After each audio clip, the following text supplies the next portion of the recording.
Watch and Learn TV. Watch and Learn TV. Watch and Learn TV. Watch and Learn TV.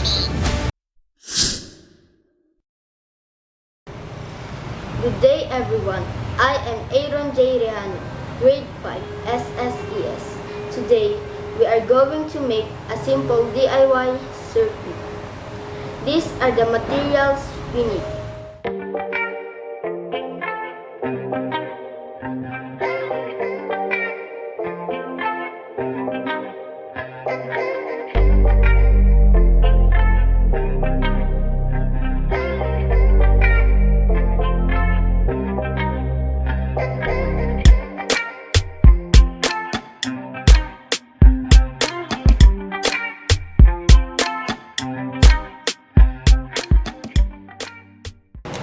Okay guys, let's start!